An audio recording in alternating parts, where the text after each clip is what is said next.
We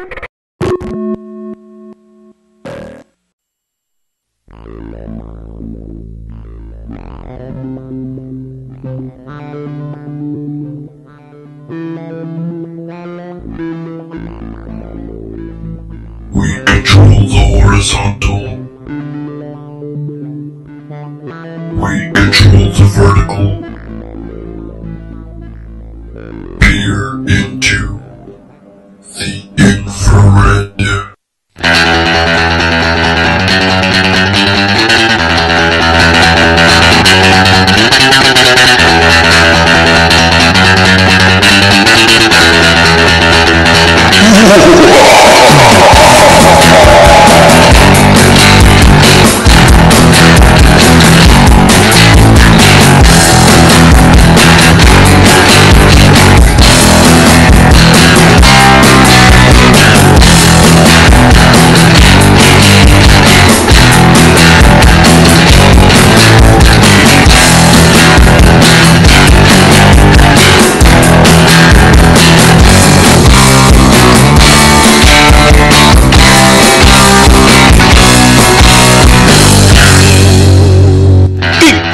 Nerds, gamers, and fans, this is Tales from the Infrared!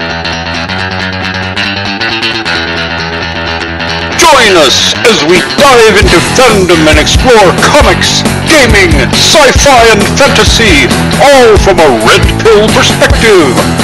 Hold on to your phasers, it's time for Nerdgasm!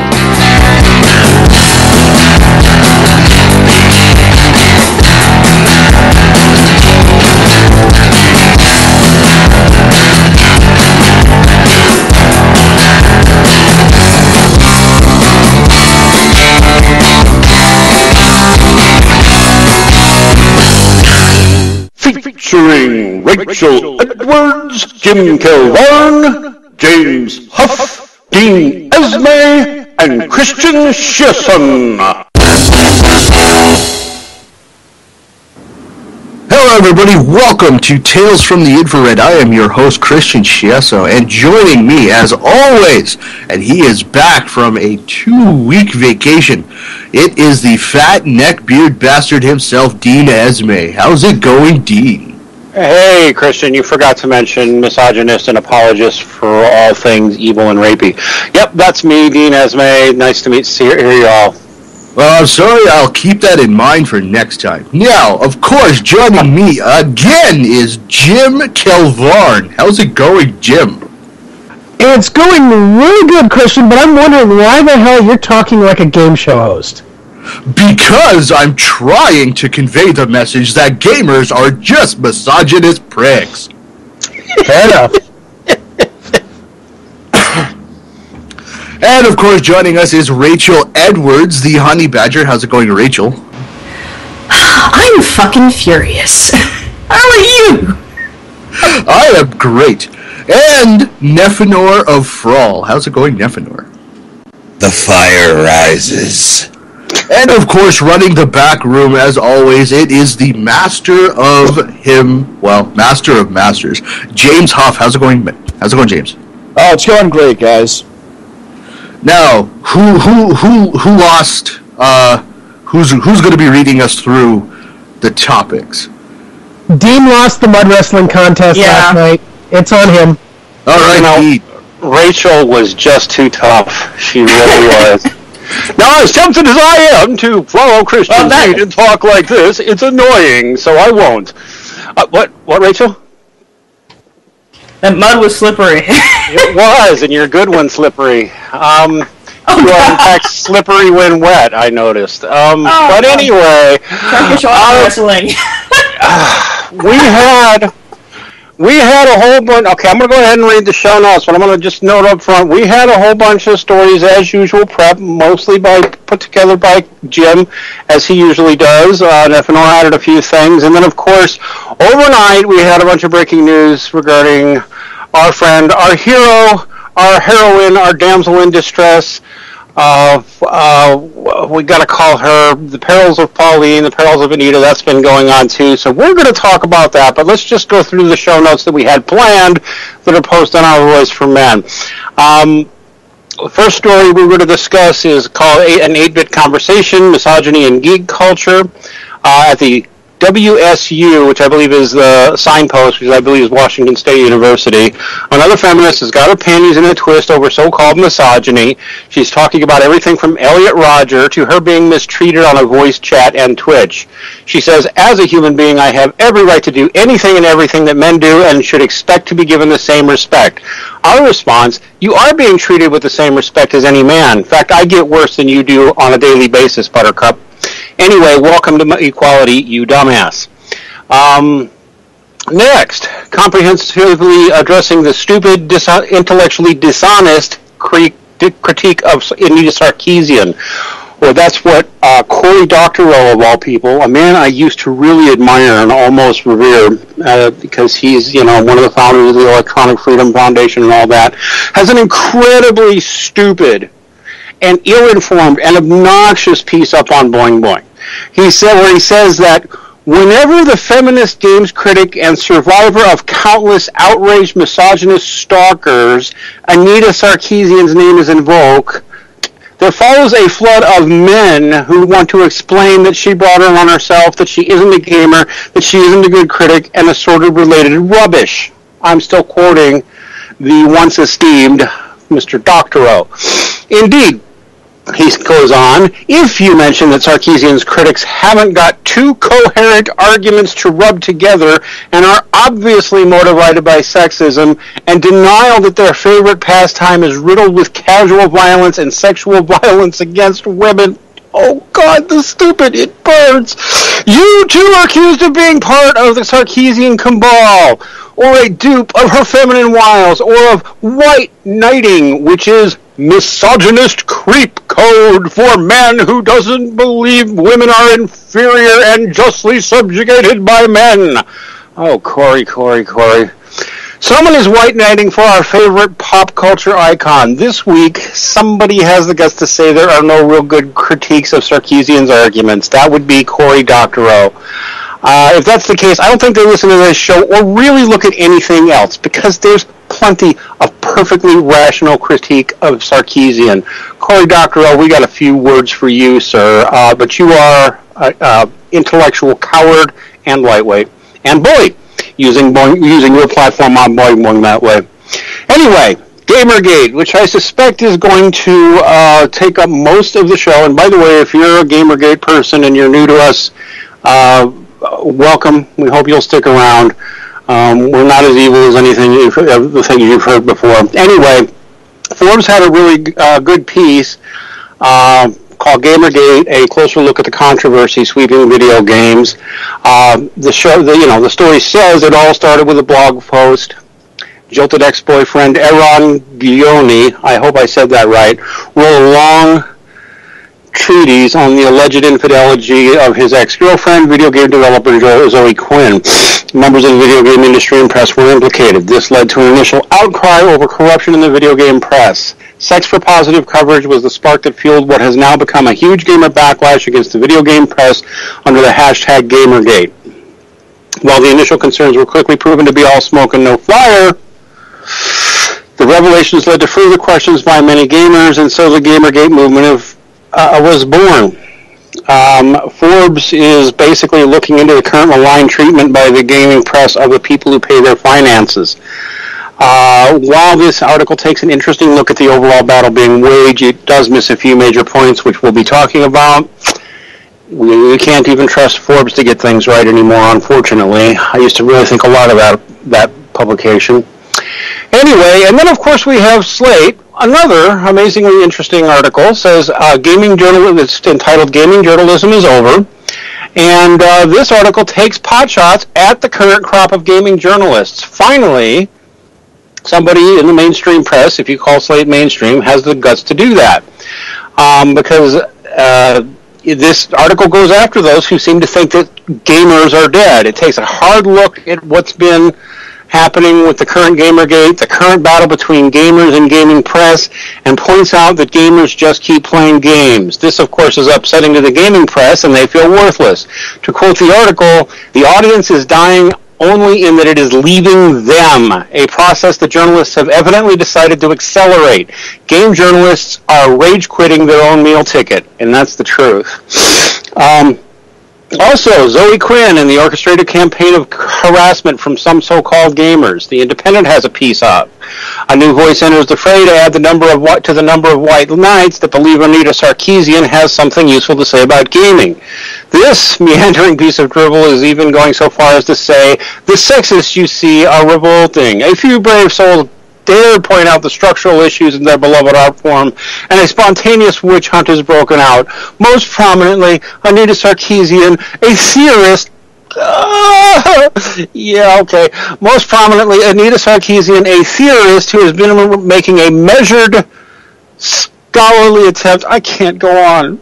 Look, they've got a stupid story in the Independent. I am not reading the rest of that. It's horrible, but you'll see the link in the show notes. Oh, God.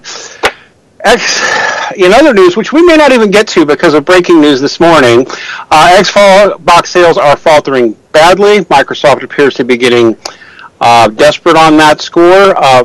By the way, if anybody cares, we here at Tales from the Infrared do not take a position in the Xbox versus PlayStation wars. We don't. Just noting two interesting stories from Geek.com and Extreme Tech showing that Microsoft's got some real problems with sales of the Xbox One, and Sony is basically kicking their ass in terms of sales. As an Xbox fan myself, I'm not angry to hear it. I am a little disappointed, but whatever. We've even seen Bungie giving Microsoft the finger. Bungie used to be, I'm trying to get it right, Bungie was bought by Microsoft, and they got sold. They spun back out from Microsoft. So they basically used to be part of Microsoft, and basically they're now telling Microsoft to go fuck themselves. You'll find the article on that in our show notes from Geek.com. And that seems to be it for the stories that we had prepped. In breaking news, we're going to have to go back and put something in the show notes about what's breaking this morning all over the internet, which is essentially those who support Gamergate, the Gamergate fiasco, and another hashtag I want to talk about, Not Your Shield. Somebody supposedly, allegedly sent pictures of nude children with Anita's face pasted over them, Anita Sarkeesian's face posted over them, and gamers are being blamed for it, plus an incredible douchebag and idiot who works for Gearbox Software has come out and declared us all a bunch of hateful misogynists. Plenty to talk about. Why don't we just dive in? Who wants to go first? I do. All right, Jim, what do you got to say this morning? Well, unfortunately, as much as I wish we could keep going with it's an alleged sending of child pornography to Anita Sarkeesian, it is confirmed that this did happen. I will be honest, I'm proud of the gamers who sat there and did everything they could to take that down. I'm proud of the gamers who sat there and contacted the cops while Anita sat there and played video games for 2 hours. But that's my first, and my only question goes to Anita, and that's, why are you not calling the cops? You dumbass. Go ahead. Well, she essentially apparently tweeted that she was getting child pornography in her Twitter feed, and she apparently retweeted one of them as proof that she was getting it, and then she decided to go play Gone Home for 2 hours on a live stream with one of her friends or something. What? I mean, if it's child porn, you go straight to the fucking authorities. That's... What? Yeah, I think that's That's just the crux of it. I mean, she didn't do a damn thing. It was plainly obvious that she was just sitting there using this to actually build up her press once again. And, I mean, Adam Baldwin posted, "Hi, Feminist Frequency. Did the authorities you contacted not advise you to refrain from publicly acknowledging such scary threats and harassment?" That pretty much says it all. I mean, from what we understand, gamers are the ones getting on this and trying to get the FBI involved because they know damn well that it wasn't them. It was probably a sock puppet under somebody who's on their side support. Yeah, and the thing about all of this is that all of the stuff surrounding the harassment of Anita is way too convenient. It's way too convenient. Right now, what this looks like to me is somebody... I mean, you've got all of these gaming journalists in a scramble. They're seeing that their views are plummeting like crazy. They're trying to do anything they can do right now to just completely destroy Gamergate, to run all the people, to disparage them, and say, well, look at these people, they're just trolls and misogynists, and it was just 4chan who did this. It's nothing legitimate. There's no legitimate information that was uncovered in here, so let's just sweep it all under the rug and ignore it. And that's what this is. I mean, if you had to ask me who I thought did this, and, I mean, I know, it sounds like I've got a tinfoil hat on, somebody wants to either sabotage Gamergate or both sides. Or there's some kind of, person who just doesn't give a shit and wants to sabotage this for both sides. That's who I would think. And you can speculate all you want as to who that might be. But yeah, go on. Well, I just want to quickly point out for all of you listeners who are coming in from the hashtags Gamergate and NotYourShield, we do have an IRC chat room. You can go to avoiceformen.com/chat and join us through the Kiwi client, web-based Kiwi client, or the server information is also there. You could plug that into your desktop client as well. And you could join us in the chat, chat with the rest of the listeners, and you could chat to us. We're all in the chat room. And, yeah. Who's next? It's me, voiceformen.com/chat to repeat that.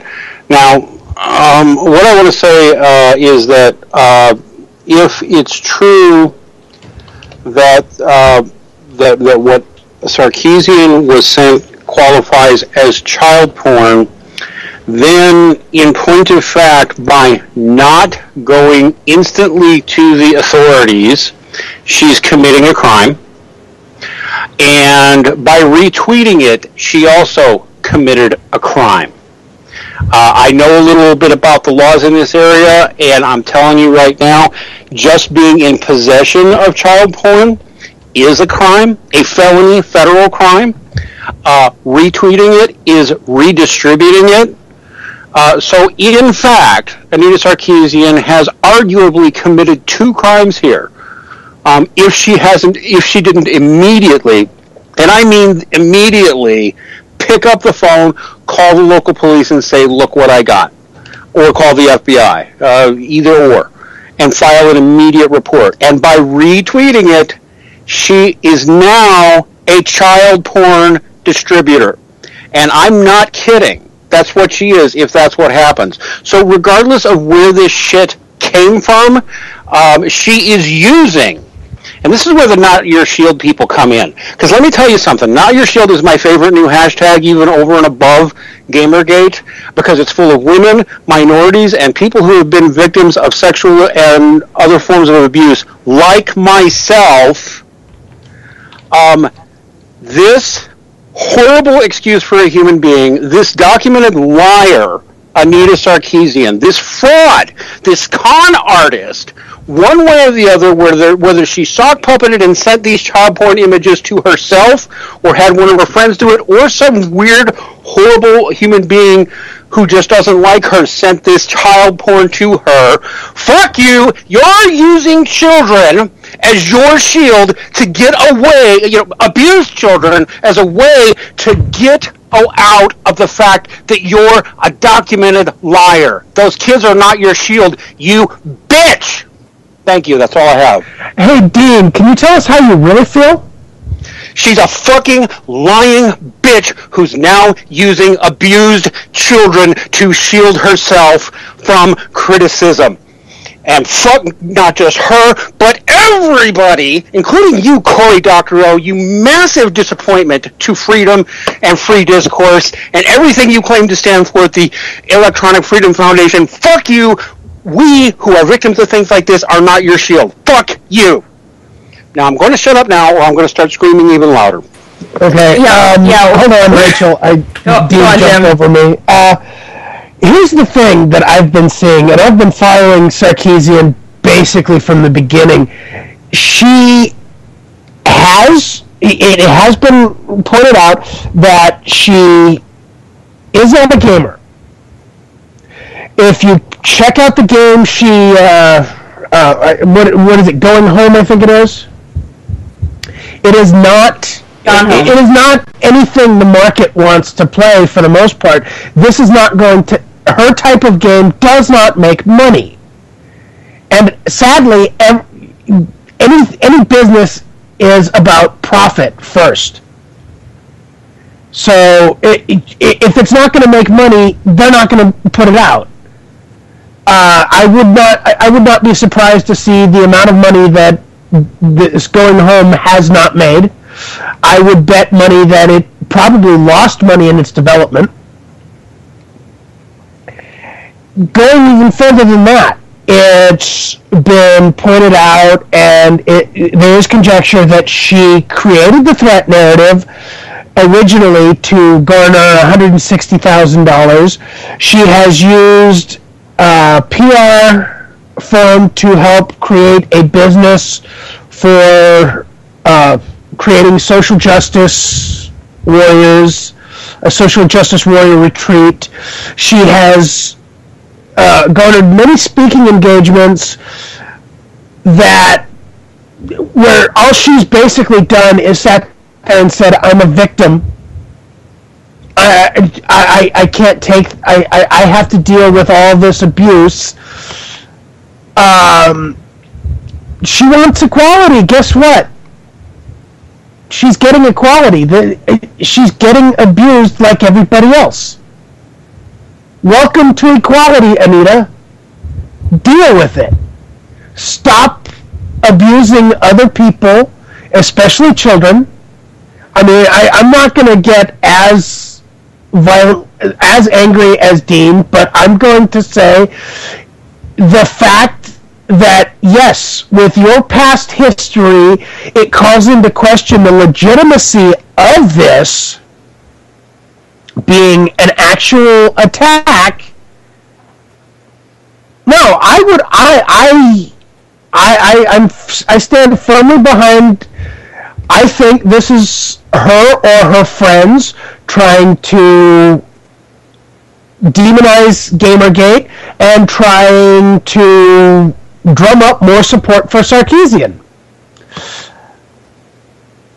Get the hell out of my video games, bitch. I'm done. Rachel, go for it.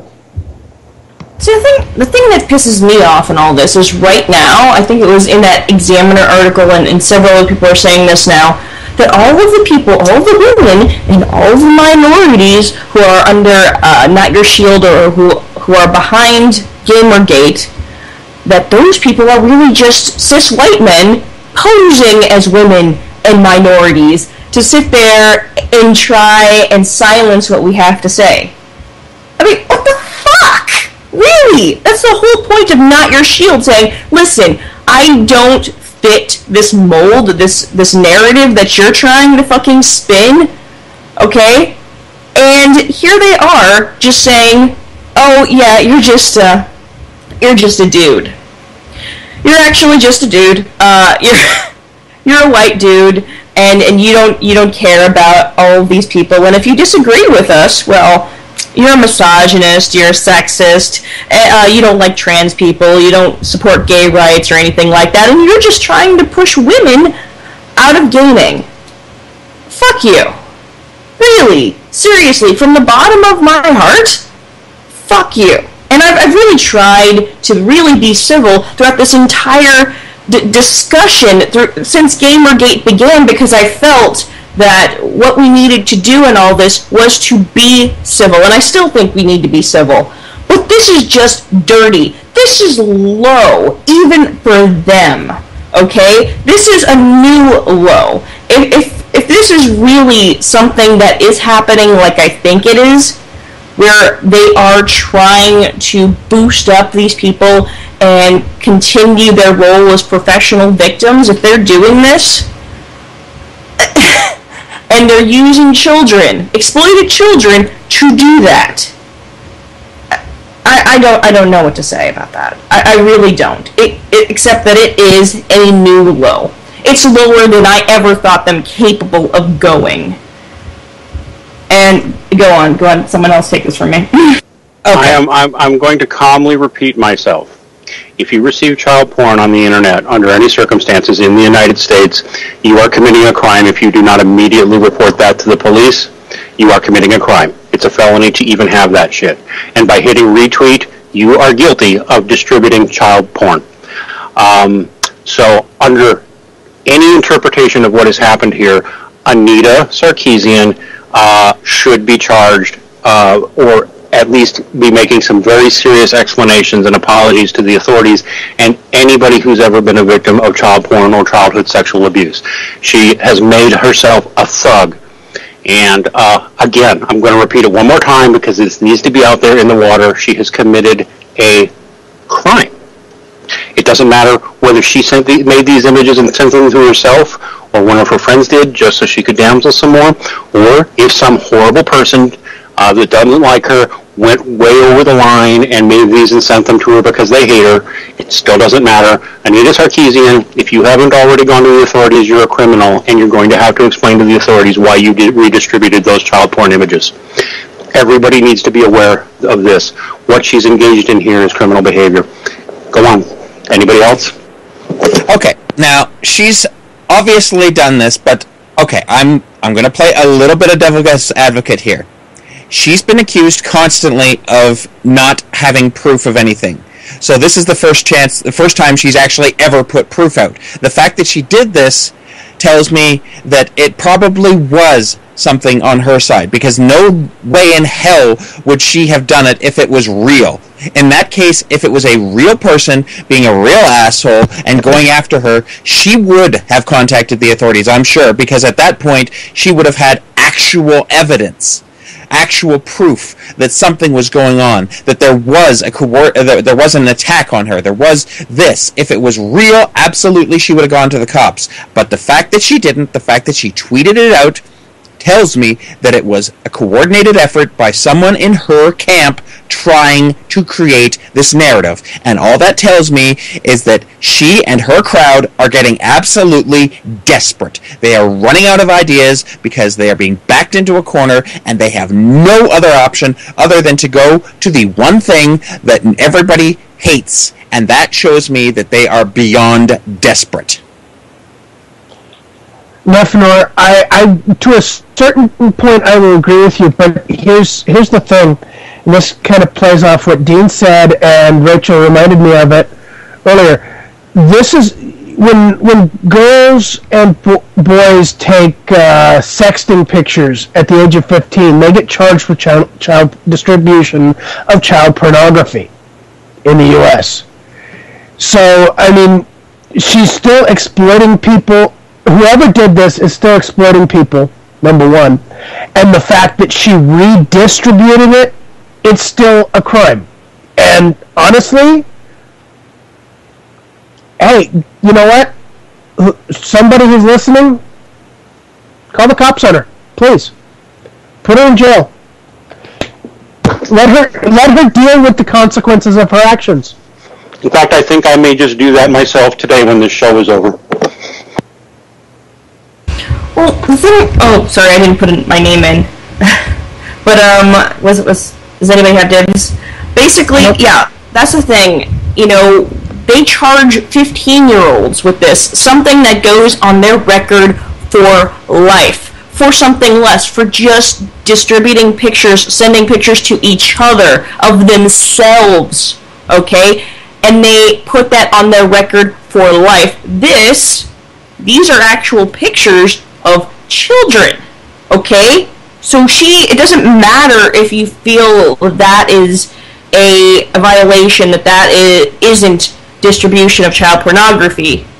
It still is, by the legal definition. If you have an issue with that, then maybe we need to adjust those laws a bit. You know, to exempt people like young people who are taking pictures of themselves and things like that. But this qualifies as a textbook example of distribution of child pornography.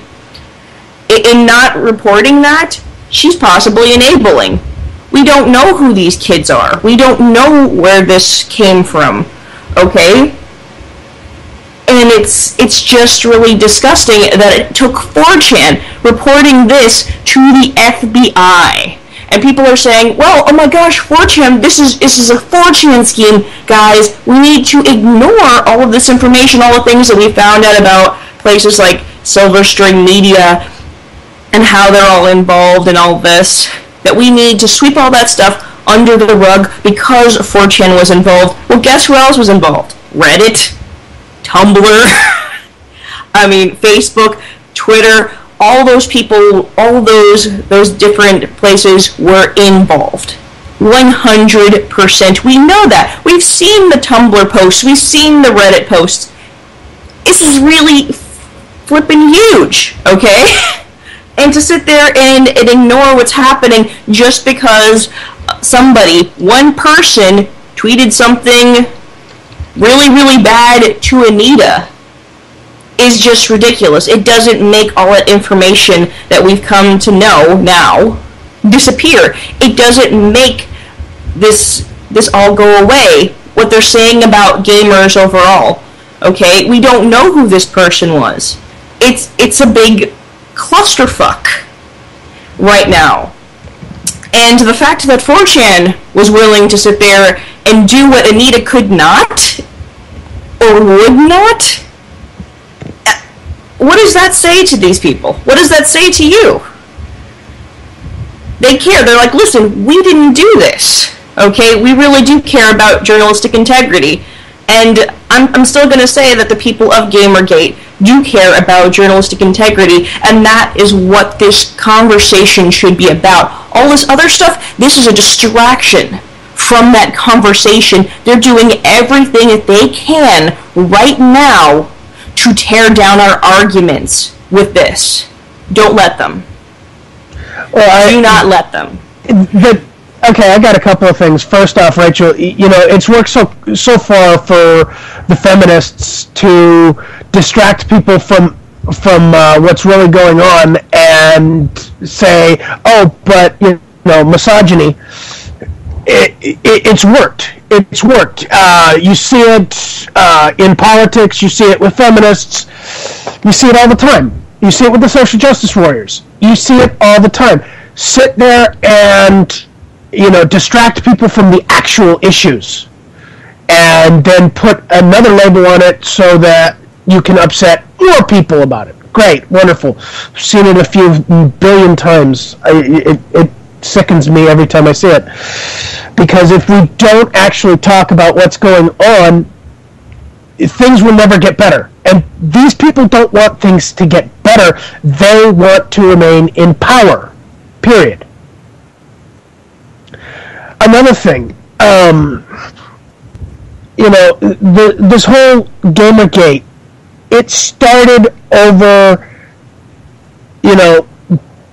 basically, for lack of a better way of putting it, someone getting a piece of tail for a favor. You know what? I'm all for everybody getting laid. I am a big proponent for people having sex whenever the fuck they want it. I don't care. I say let everybody get laid whenever they want it. I'm good with that. But here's the thing. There's this thing called integrity. Period. Personal integrity. People need to have personal integrity. the level a person can trust you is based on your level of personal integrity. You say you're going to do something, you do it. You sit there, you say something is right, you hold to it. For me, it is a matter of personal integrity. Not just journalistic integrity, personal integrity. What is right, what is wrong? It is not right to be sitting there promoting something that isn't worth a damn for favors of any type. I mean, let's look at the merit of, going back, let's look at the merit of Depression Quest. It is not a good game. Let's look at the game that Anita brought out, Going Home. It's not even a 20-minute game. Gone Home, whatever. Going Home, Gone Home, Gone Home. It is not a 20-minute game. Rachel was telling me that if you enable cheats, it's a 20-second game. I'm sorry, I don't want to be spending $50 on a game that I finish in less than 20 hours. Yet this is what they want? This is the type of games they want? I mean, come on. Games are entertainment. The whole point of games, movies, TV, is to entertain people, to help them get through a really crappy fucking day. Period. Why are we sitting there and saying, oh, well, it's misogyny? You know what? It's fantasy! This is all just fantasy and fun and enjoyment. You know, and yet apparently we're all affected by this, even though, what, can people not tell the difference between reality and fantasy? I just want to quickly interject here and say that Gone Home is $20 on Steam. It's $19.99 on Steam right now. $20 for 20 seconds. That's $1 a second. Okay, you know what? If I wanted something $1 a second, I'd call a fucking. Actually, I'd get better value from calling a phone sex service. Come on, and probably more entertainment too. All right, Neff, go for it. Okay, this whole thing, as we've seen, is basically social justice warriors and feminists trying to do a distraction. They're trying to do this distraction. We know this is their tactic. The more they do it, the more they try and distract, the more they try and get away from the main topic, though, the more they're losing. And the more they're losing, the more desperate they get. We've got articles like the last week we talked about the 10 articles coming out in a matter of 2 days.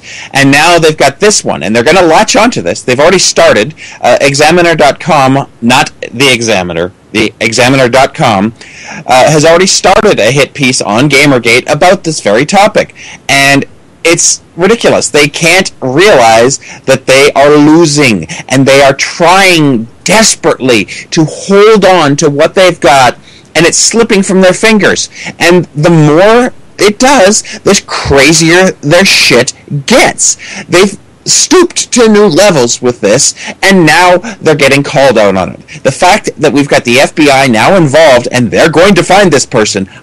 I bet you they're going to find this person, and we're going to find out that they're some kind of feminist or worse, and then it's going to quietly get swept under the rug.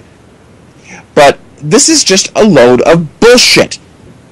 Take it away, Dean. I want to turn people's attention to an article that I need to make sure to get into the show notes on attackongaming.com. I'm sure a few of you have seen how Anthony Birch, who writes for, somebody help me, my mind just went blank. Anthony Birch, who, company that publishes Borderlands, Gearbox, thank you, has come out defending Anita and attacking everybody involved in Gamergate as either misogynists or tools of misogynists. And there's an interesting story today on attackongaming.com called Borderlands 2 writer outs Destructoid as corrupt in the wake of Gamergate. I'm going to put that in the chat room right now, if I can find the damn thing. I got too many tabs open. Essentially, Anthony Birch, who's been attacking us all, essentially slipped and revealed he himself appears to have a corrupt relationship with Destructoid. Whoops. Everyone go check that little article out. Looks like he accidentally revealed it in his tweets. I also want to mention, I've got a guy tweeting to me now, and this is the second tweet like this I've gotten in the last 2 weeks, which, by the way, is a relief. Only 2. But I'm going to pull this out. I'm being told that since I am an MRA, I am not welcome to contribute to the discussions on the Not Your Shield and Gamergate hashtags, and I should go away. And I'm trying to find a nice way of saying this because I understand that people are afraid of the MRAs because we're supposedly evil, hateful, misogynists. And all I'm going to say about that is, number one, I am a gamer, and I have been for longer than I've been an MRA in any way. In fact, I've been a gamer, I believe, I don't know how old Methanor is, but otherwise, I believe I've been a gamer longer than anybody on this show has been alive. And I'm not kidding. I started with Pong in the late 70s. That's how long. I don't beat you. Okay, so Neff and I have You don't beat me either, Dean. I got I'm at least 10 years older than you. But anyway, and I started when I was like 6 or 7, okay? I mean, but anyway, okay, fine. Close enough. A lot of you people, I've been at it longer than a lot of you have been alive. And I am a victim of childhood sexual abuse and rape. Thank you very much. I have a right to be part of this conversation, whether you like where my politics stand or not. I have seen feminists, self-proclaimed feminists, who are in on the Gamergate hashtag as well, and the Not Your Shield hashtag, and you know what? I have strong arguments with feminists. They are welcome. In fact, I am glad to see them. Yeah, some of those feminists and me might get into a knockdown, drag-out fight on other issues, but if they're on the same side as me as this issue, they are welcome. Come fight with me. We'll fight over other things later, patriarchy or whatever you want. This is too big for that. And no, you cannot expect me or any other MRA who loves gaming, and a lot of us do, to be silent and go away just because you think the media will be mean to you. Wake up. The media is going to be mean to you no matter what. They're already mean to you. That's right. I mean, Christ, if you're a lesbian woman tweeting out to Not Your Shield, they're going to call you white cis male anyway. Wake up. I have to say something to the guy who's tweeting at Dean. You know, Dean's an MRA. I'm a non-feminist. And to you, I say one thing. Fuck you. And here's why. Because everybody deserves a chance to speak. If you sit there and say you don't have everybody has a chance to speak. You sit there and tell us, no, you don't have a chance, you don't deserve a voice. Fuck you. The Second fucking Amendment, freedom of speech. Okay, I believe there's a quote from Voltaire. I may not agree with you, but I will agree with what you say, but I will defend to the death your right to say it. I spent time in the military. I took an oath to defend the Constitution. I will defend to the death your right to say whatever you want to say. But the minute you start telling people that they don't have the right to speak, fuck you. And I'll say that to your face. You're up, Rachel. Alright. Here's the thing. Bringing this back to Gamergate and everything like that, here's a thing to look at. Even if it's found that Anita herself did not send these things to herself, and that, or even that people that her friends didn't do it, and that it was just some lone troll who was just trying to sabotage everything. Look at the way that she's been responding to all of this. Look at the way that she has used this as fuel to continue on. Because here's the thing, and I tweeted at Anita, probably something that maybe was not the wisest thing to do. I didn't really act in a way that was bad. I don't think so. I don't think I misbehaved. But I did say this. I said that the moment that you stop finding everything creepy is the moment you're out of a job. Because that is what her job is. Her job is to be appalled. Her job is to be a professional victim. And the moment that she is no longer a victim, the moment she is held accountable for her actions, is the moment she no longer has a job. This is her job. This is what she does. And she doesn't care whether it involves the exploitation of children, whether it involves death threats, it doesn't matter. She is going to laugh all the way to the bank. Because she doesn't care. Okay? But then again, if you were to give me $160,000, you could say whatever the fuck you wanted to me. And she's always damseling it out. It's like, oh my gosh, you guys, it's so terrible.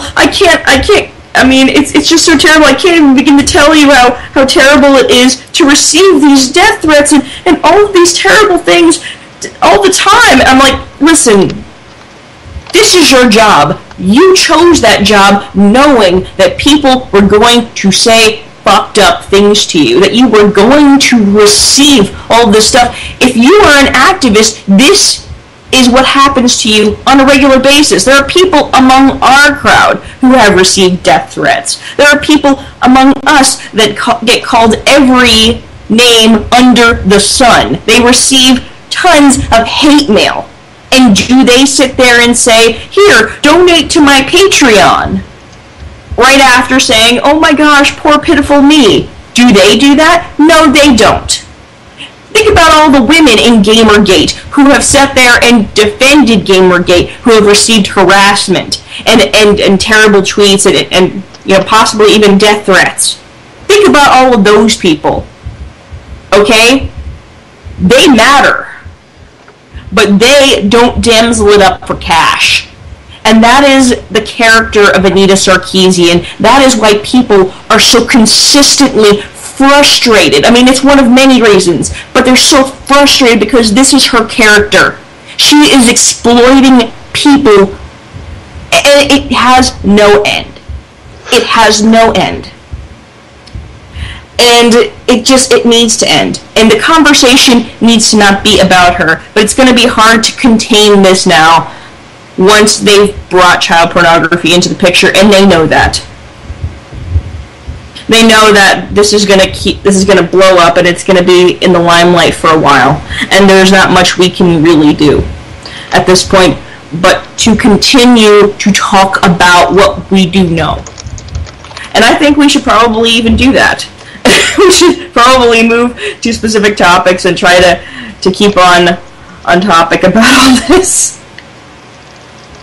But yeah, go on, Christian. Actually, Neff, go ahead now. Oh, Neff.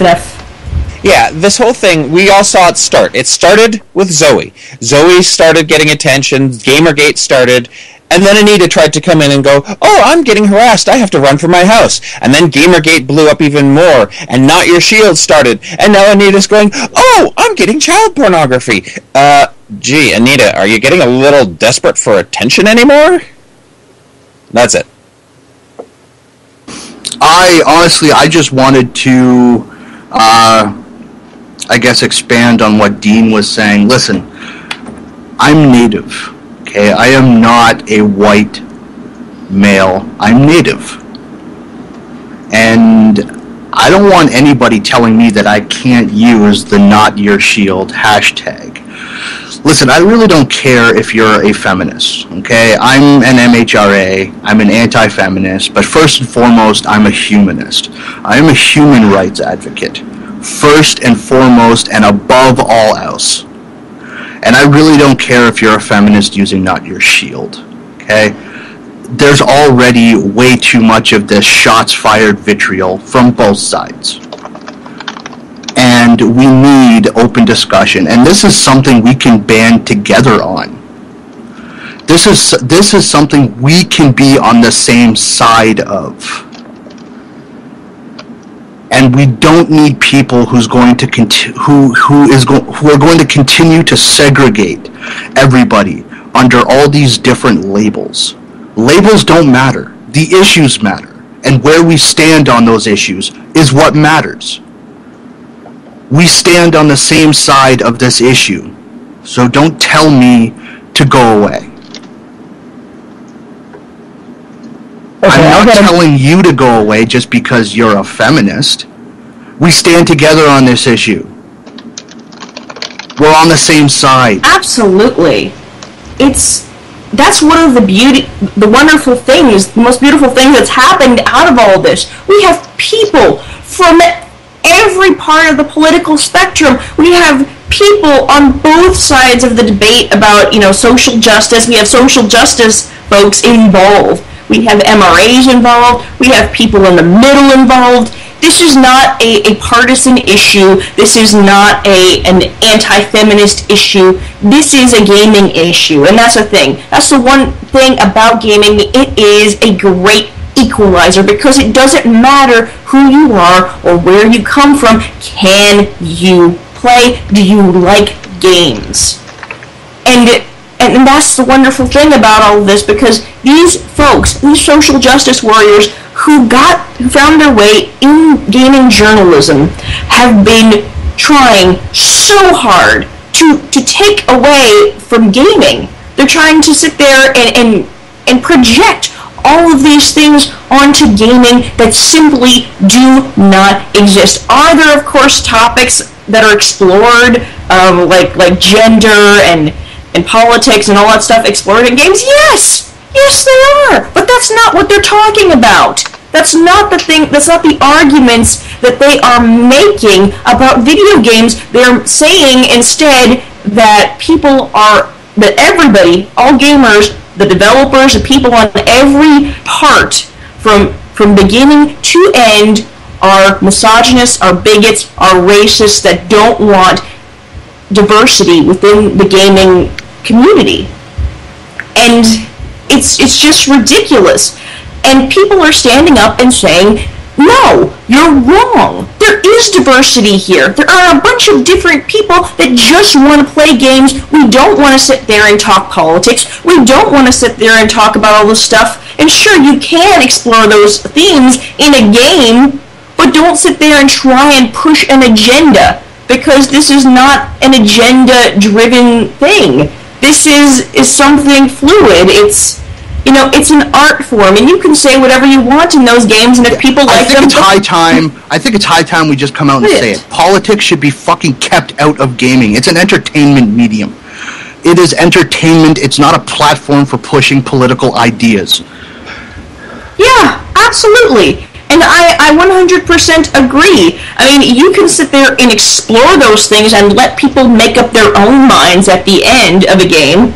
Yeah, absolutely, 100% do it. But don't go in there trying to specifically push an agenda. And that's what these gaming journalists are doing. And people are fed up, and they've been seeing it for a long, long time. They've been seeing it with Elliot Rodger when that popped up. They were saying, because they found out that he liked things like World of Warcraft and Pokemon. Oh my gosh, he's a gamer, like millions of other people. And they used that to try and say more terrible things about gamers, calling them misogynists and bigots, by finding that there's like this one in billions of people that did something horrible who just happened to like playing games. It's horseshit. So go on, somebody else. If you want to go. I have a couple of things. One, I said the Second Amendment earlier. It's the First Amendment. Someone pointed that out to me. I was kind of pissed and my brain wasn't working. Okay, and two, yes, keep the politics out of games. That's part of the point I made earlier. it's great to have it as part of a storyline. Cool, wonderful, whatever. But keep your personal politics out of games. It's for entertainment purposes only. Methanor, go for it. Okay, brief one here. I talked about this in one of my videos, and I've talked about it in the recent video, too, that I did, The Fire Rises. The thing is, having a political or social message, if you want to have it in gaming, do it properly. Like, for example, the best example of this is Papo and Yo, which is a story that the game is fun. I mean, you go in, you get to play this little kid who's going around with this big monster and all that, and if you've never lived the life of someone who's got an alcoholic father, you would never know that that's what it's in regards to. That's what this whole game is about. It's got a political message, but the game itself is entertaining, it's engaging, and that's what we want. We don't want politics shoved in our face, rammed down our throat, and beat over our head in the media. All we want is fun games. Now go, Dean. I'm going to note here that I guess I'll note a minor note of dissent. Politics is part of the real world, and you can't completely escape politics even in games unless you're playing like checkers or chess. It's going to be there sometimes. However, the solution is, I think, to allow, make a place for it. You know, like, okay, let's say I'm running Destructoid, or I'm running Kotaku, or one of these other outfits that have shamed themselves. If you had a section marked for politics and gaming, where you allowed people to go and argue about things like this, and the rest of us could escape it because we're not interested in your discussion, I think everybody would probably be cool with that. Especially if you have a section not only that's marked to argue about the politics of video games. You know, is there enough representation of minorities? Are there too many women being perpetrated as prostitutes here instead of real characters? Are men really totally disposable in video games, and should we be thinking about that cultural message? You want to talk about things like that. If you have a section for it, and it's kind of walled off so that the rest of us the rest of those who don't even want to be part of that discussion can have it. Okay, it can be left alone. That's fine. But these broad stroke attacks on an entire community for not matching your ideological agenda is not acceptable. In fact, it's abusive. Listen, I actually do think, and I mean this, that in a way that a lot of video games are sexist toward men, and I do think that tends to spread a message. I think it's worth discussing. I think all of these things are worth discussing. What I don't think they're worth doing is browbeating them or making people take part in that when they just aren't interested. If I have to go to my favorite gaming site and I'm immediately hit in the face with somebody who wants to push an agenda on me, I'm not happy. And I'll make an analogy to the sports world too, because we're seeing this in broader places. Stephen A. Smith, a black man, got horrifically savaged and suspended for saying some things that that offended feminist sensibilities. He shouldn't have been. They were talking about a political issue on ESPN. ESPN can do that if what they're doing is having a show that's about politics in sports. ESPN doesn't shove their politics down people's faces every goddamn day. Now, actually, they shouldn't have suspended Stephen Smith. That's another argument.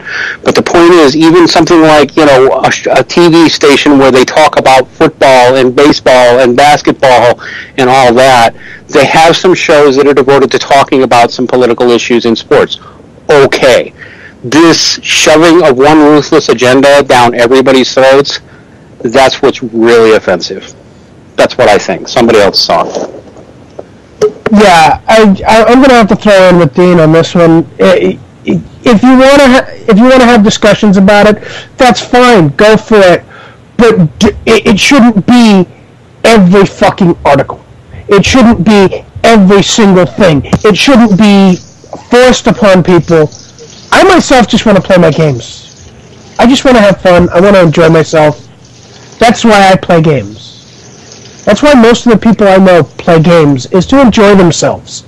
You want to put out your opinion and have it out there? That's fine. I have three things I want to say on that. One, make it open for discussion. Have free speech there for all sides to be talking about it. Two, don't moderate the comments and create an echo chamber. And three, don't force only one side of the issue. Rachel, up to you. Yeah. Oh, here we go. The thing about this is, yeah, I mean, I'm all for that. If you want to have an opinion piece on the gaming site, market opinion. Say, this is my personal opinion and my personal politics and everything like that on these articles. Yeah, have a section maybe for political things. That's fine if you want to go do that. But that's not what they're doing here, and that's something we need to remember. They are pushing specific games based upon their particular ideologies and not whether or not it has replayability, whether or not it's a good game. They are not doing that, and this is what people are calling them on. That's the thing we need to continue to remember. And it goes beyond all that, because we found that there is this deeply incestuous network of people who are developers and journalists and everything, and they all know each other, and they're all boosting each other, and a lot of them are all flying under the same PR firms, who are then involved with all of the journalist sites and do PR for them. It's really a mess, and right now nobody is wanting to sit there and touch that. Actually, no, people have started touching on that. They've started coming out with articles, and right around the time that mainstream sources have been covering all of this, have been covering and making balanced articles about Gamergate, that is when all of this crazy shit started happening. That's when last night happened. We were gaining ground, and I think we're still gaining ground. But right now, someone's trying to throw a monkey wrench in it, and that's what's been happening. So keep up the good work, and don't forget what we've learned. So, someone take this from me. I forgot what I was going with. Dean. Yeah, sorry. I was going to make a point, and then I forgot what it was. I apologize. Someone else. Yeah, I think everybody is exhausted as a result of all this. Everybody is exhausted. You know what? We can't let it slow down. I'm going to Jim. You brought up a very interesting point. You said you want to play games that are fun, and what I want to do now is I want to sort of steer the discussion towards what gamers are really interested in. Like, what do we want as gamers? Through Gamergate, we know that gamers want transparency in games media and full disclosure. But I'm going to go beyond that, and I'm going to say what I want as a gamer are great games and great people to play them with. Personally, I don't give a shit what gender or sex you are, what race you are, what sexual preference you are, sexual orientation. I don't care. I really don't care. All I care about is great games to play and great people to play them with. Anybody have any different opinion on that, or? I mean, I would say that we'd rather not be insulted by the gaming media. Because seriously, that is one of the worst things, and even other news sources have sat there and said, and cried foul and said, listen, this is fucked up. You're sitting there and you are outright insulting your audience. You are calling them every name under the sun. You're acting like children you're basically shooting yourself in the foot here, because those people don't agree with your point of view.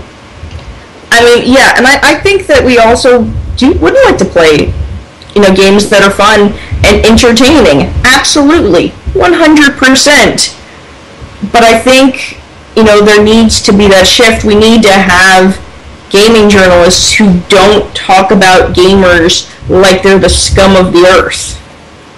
But, yeah, that's my piece. Okay, now, we've heard a lot about, recently the games journalists have been saying, oh, we need more diversity in games, in gamers, and game developers, and game media, and, in a way, they're right about one thing. We do need more diversity, but not diversity of people. We already have diversity of people. We have all races, creeds, colors, sexual orientations in games and game media and game development. What we don't have is a diversity of ideologies. Right now in game media, there is one ideology that is ruling, and that's the problem. We need new ideologies in there to report on games. People who aren't afraid to just ignore the politics if they don't want to talk about it. Okay, is it my turn? Yeah. Okay, I am going to repeat my suggestion for how the gaming media can fix some of this, at least. Again, one idea is to set aside a section of your site where people can talk about politics in gaming if that's what they want to. And if you actually want to be really responsible on that, you need to allow all voices, conservative voices, liberal voices, left-wing voices, right-wing voices, feminist voices, MRA voices. You've got to stop slinging around terms like racist, misogynist, and homophobe at everybody who just has a different point of view from you. Put that in your own section. Now, somebody is probably going to, in its own section, and let that be. Now, you still have a corruption issue underneath it all that you have to address, but this would certainly be one way of doing it. I'm also going to say, it occurred to me suddenly, somebody's going to say, we're all a bunch of hypocrites because we're saying it's okay to express your political point of view, and if that's so, why are we attacking Anita Sarkeesian? That's all she's doing is putting out political opinions, right? But there's a deeper problem than that. I don't know anybody involved in Gamergate who thinks the problem with Anita is that she has opinions we don't agree with. It goes to criticisms that she's made that we find hurtful and questionable, and her and her cronies' unwillingness to allow the other side to express dissent from what she has to say. She ruthlessly suppresses comments that are critical of hers. In fact, there's a wonderful video series that documents how she actually went for months making videos that were poking at and accusing gamers of being hateful misogynists, where she would not allow them to comment, and just before she did her famous Kickstarter, she unleashed and allowed comments, and then highlighted the worst comments she got to play damsel in distress. And nobody in the mainstream game press would even allow those criticism of hers and her action to be heard.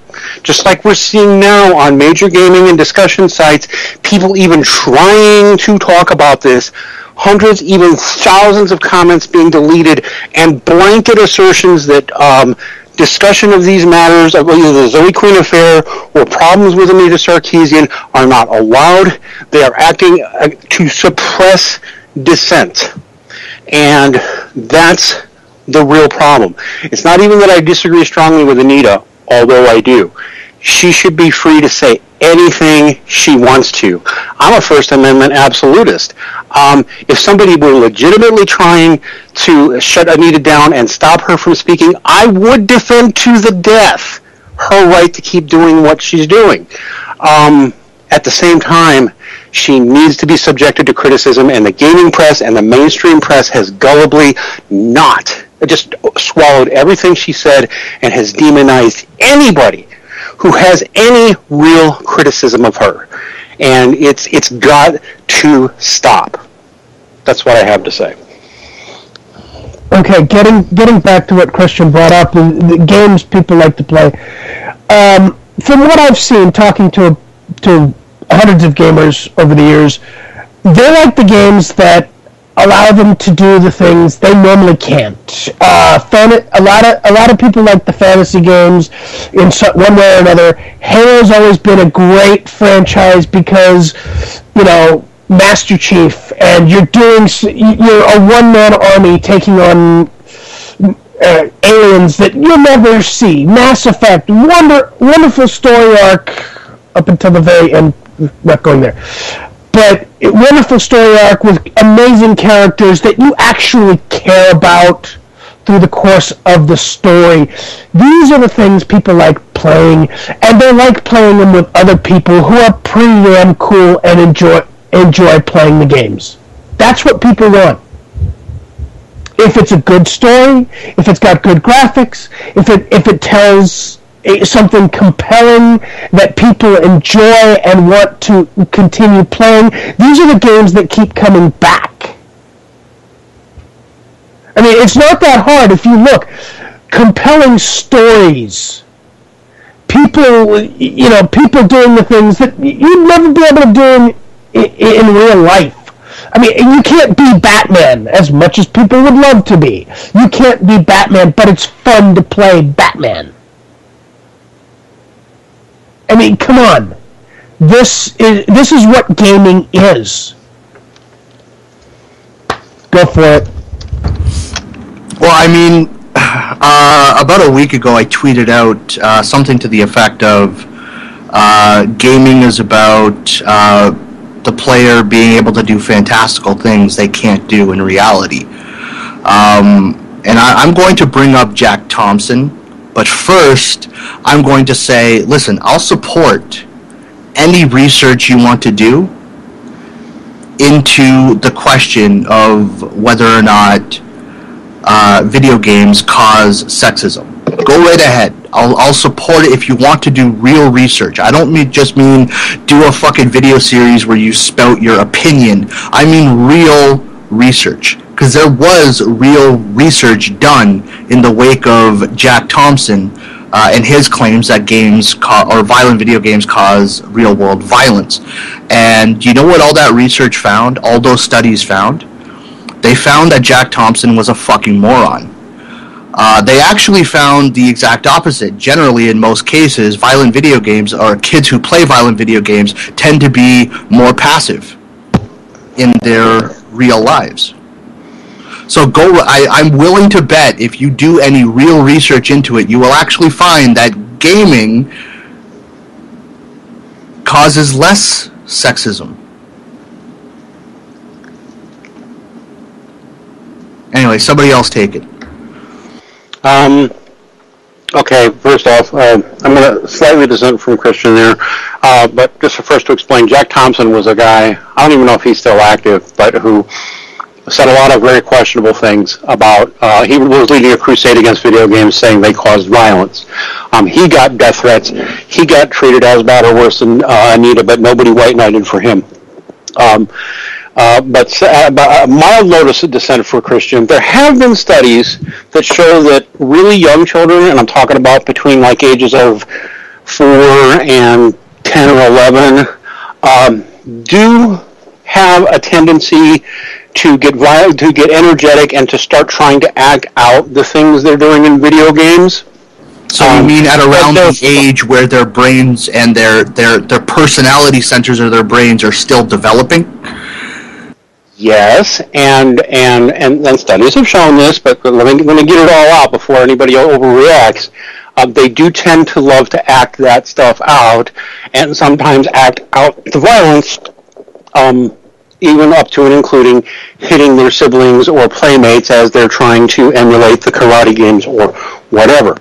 I would say that's bad parenting, though. Well, what this calls for is for parents to be aware of it and guide their children in the proper direction. I actually witnessed this in my own kid, who, by the way, is now going to be 17 soon. I witnessed this in my own kid when he was 7, 8, 9 years old. We had a talk about it, and that was all there is to it.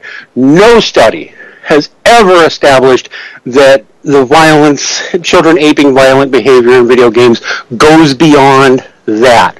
And believe it or not, I'm not kidding. I remember back in the 80s when the Three Stooges were often on television, there was a problem with kids my age aping the stuff like poke in the nose and a slap on the face stuff from the Three fucking Stooges.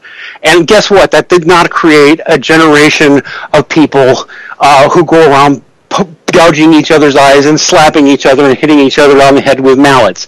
It's just kind of part of growing up. Somebody tells you, you either accidentally hurt one of your friends and go, oh my God, I'm sorry, I was just playing, or your parents guide you and say, all right, listen, you're taking your play a little too far. And that's all it takes.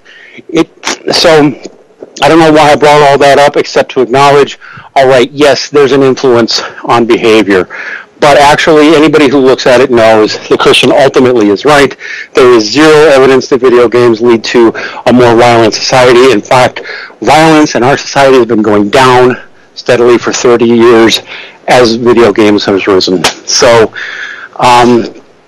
and at least from my perspective, the only sexism that's more common today than 30 years ago is sexism toward men. And yeah, I'll defend that if anybody wants me to. I don't think anybody on this show will. But anyway, rant. Doesn't matter. Okay, Dean, I want to also point out back in the I think it's the 50s. I don't know the exact timeline. Rock and roll demonized. You know, it created. It was the destruction of society. Elvis himself, with all he did was a little bit of hip movement, was I forgot what they said. It was sexually provocative, basically. It was sexually provocative. He's going to go have sex. Oh my gosh. Yeah. 70s, 80s comic books, video games are the new demonization. There's always something someone's going to find issue with and say, this is wrong, this will lead to the destruction of society, until it's proven otherwise. And what we've gotten to a point of is we're proving otherwise. We're proving that games are actually more beneficial. I mean, I've seen studies saying, you know, they improve hand-eye coordination, they improve all kinds of things, they improve critical thinking skills, which I've seen with a lot of gamers. Gaming is actually beneficial to a certain extent, but at the same time, I've heard Dr. Warren Farrell saying playing too much video games is detrimental in achievement seeking in boys. I don't agree with his numbers, but I can actually see what he's saying. I'm not going to lie. But at the same time, from what I've seen, there's always a balance to be had in everything.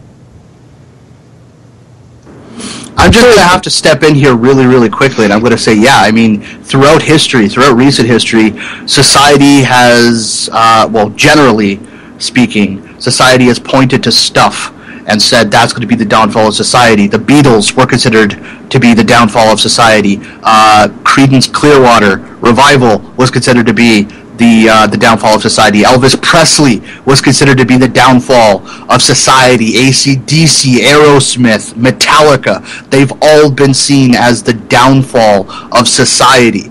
You know what I think? I think society is just shitty, and we don't want to point the finger at ourselves.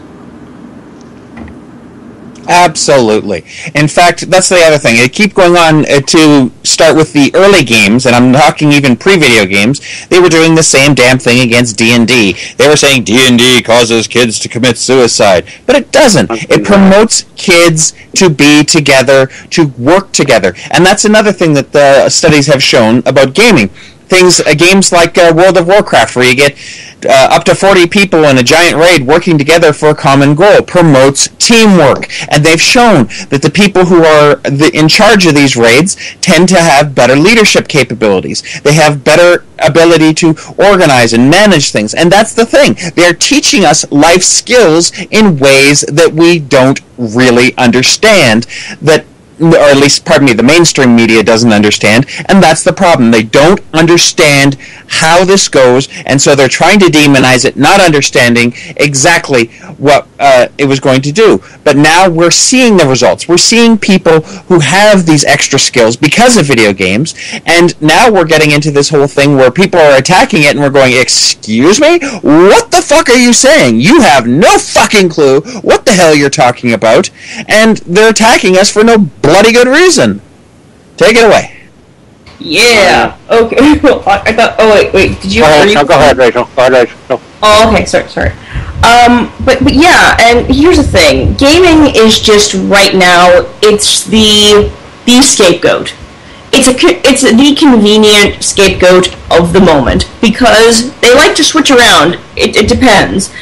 One consistent one is, of course, pornography. I remember hearing Gail Dines talk about how shaving, I think it was Gail Dines, shaving women in porn, shaving their pubic hair off is trying to encourage the path to child pornography. These people making these fucking slippery slope arguments like, guys, if we do this will happen. And it's just so fucking ridiculous. I mean, if you want to think about rock music and whether or not that was causing sex, the access to cars for teenagers might actually be a thing that actually brought about a good deal of the rise in teenage pregnancy during the 50s through the 60s. And actually, no, I think it was from starting around 60s through the 70s. There was a great amount of teenage pregnancy that happened. It was fucking huge. But that's actually gone down significantly since then. Because everything just sort of calmed down. Because suddenly these people had a place to go and have sex. Okay? That wasn't their parents' house. Of course they couldn't have sex in their parents' house, but people don't want to see these solutions. Point? Yeah. They don't want to sit there and see the obvious solutions. Like, for example, when people are saying, "Oh my gosh, it's teaching young kids to do all these things," but where are their parents? Are they letting video games babysit their children? Is that what they're doing? Are they letting these television shows that they don't approve of babysit their kids because that's easier? I mean, where are the fucking parents in all of this? They don't want to sit there and hold specific people accountable for their actions.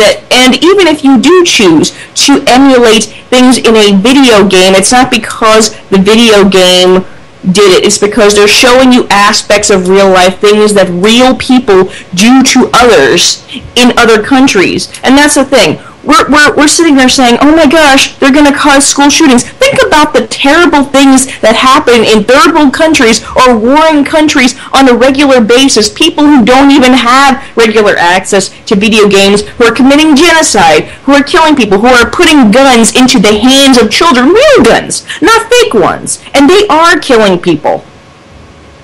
And they don't sit there and talk about those real issues, the violence inherent in society. It's like Christian was saying, there are people who are terrible. Society, humanity, there are terrible things about humanity in general. I mean, not everybody is like that, of course, but it is present, and people don't want to talk about that. They want to sit there and find an easy scapegoat, an easy answer, an easy solution to all of these problems, and it simply isn't the solution. If you were to get rid of games tomorrow, it would not remove the terrible things that are happening in society. It would not remove the horrible parts of humanity that already exist.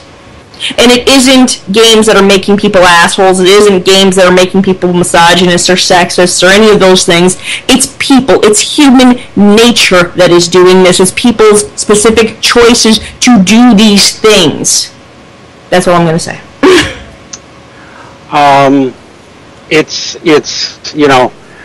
This is something that Phil Mason, Dr. Phil Mason, a.k.a. Thunderfoot, has finally had the guts to say, which still drives people crazy, but it's true. Feminism poisons everything. Feminism poisons everything. He's right. I'm sorry if you're one of those people who still thinks feminism is about equality. It's not. The dictionary has it wrong. I'm sorry, but it does. It's not about equality. It's about control, and it's about elevating women above and their feelings above all things, no matter what. Feminists are not responsible for making life better for women in all these areas they frequently claim responsibility for. And feminists are frequently responsible for censorship and ideological thuggery. It just certainly occurred to me while we were talking, I know Jim and Neff are probably old enough to remember feminist Tipper Gore and her Parents Music Resource Center talking hysterically about how rock music, and this was an actual political movement led by feminists, how rock music was, making kids rapey, violent, and dangerous. And that was in the 90s. Even the 80s. I remember, Andrea Dworkin and her leading the crusade against porn, and how porn was basically destroying women and making rape of women normalized and stuff like this. That goes back to the 70s. And feminism just seems like it's an extension. Well, basically it's a religion. It really is. Because if you look at it, before the 60s feminists showed up on the radar, you had previous hysteria that started over things like this in the 50s, yes, over rock and roll, which Elvis Presley and the demon music of rock and roll, hell, the Beatles had records burned by Christian fundamentalists, because John Lennon once made a quip, oh my God, this was early in the Beatles' career, he made a quip saying, it's like we're bigger than Jesus. And Christians all over the United States freaked and held conventions where they burned Beatles records. Okay? And then in the 50s, you had people saying that comic books, of all things, were causing juvenile delinquency. In fact, anybody who's counterculture or just geek culture eventually comes under fire for it. It used to mostly be religious conservatives. Now it's feminists. That's what I'm seeing. And by the way, I'm not even an atheist. But go ahead. I want to point something out. As these things come out, comic books, video games, other things, you see a decline in a lot of the things that people seem to be worried about. Yet, it's almost like people want to go back to being worried about these things. Society is safer now than it's ever been. I mean, seriously, if you go look at crime statistics per 100,000, you will notice that everything has been dropping over the decades. But to sit there and say, yeah, including rape, I'm not going to bring that in, but everything has been going down. You can sit there and say, oh, it's due to the police. I could make an argument against it. I could make an argument for it. The truth of the matter is everything is contributing to a better society. And you know what? I would love to keep moving in that direction. Do I believe we will ever get to a utopia? No, because nobody will ever be able to agree on what is utopic. There's a quote, and I love this quote. It comes from Samara from Mass Effect 2. She's talking about humanity. Humanity is such an interesting species because it is so diverse. You put 3 people in a room and you will have 6 opinions. And that just grows exponentially with the number of people in that room. Think about that. 6 opinions with only 3 people. Now, 300 million over 300 million people in the United States. Think about that for a minute. Everybody's going to have a different opinion on what is and isn't utopic for them. What is and isn't right for them. These social justice warriors are pushing what is right for them. I understand that, but they're not allowing other people to have their say as well. If everybody cannot have their say, that is a problem. That is creating more of a problem for everybody. I hate to say it, majority rules, and in a lot of cases, that's what we need to look at, is the majority rules. The problem with it is not everybody's going to agree with the majority. And if you're the majority, you need to also look at those who aren't. And it's starting to become that the majority is speaking up and saying, we've let the minorities speak for so long, things have become fucked up. Things are going to continue to become fucked up until we sit down and hash everything out among everybody and find out where we can agree, where we can't, and what works and what doesn't. And something I've said for years, if it doesn't work, it needs to be thrown in the trash. If it works, we need to keep using it. Who's next? Nefanor has breaking news. Beep, beep, beep, beep, beep, beep, beep, beep, beep, beep, beep. No. Actually, I just came across this article, which I'm posting in chat.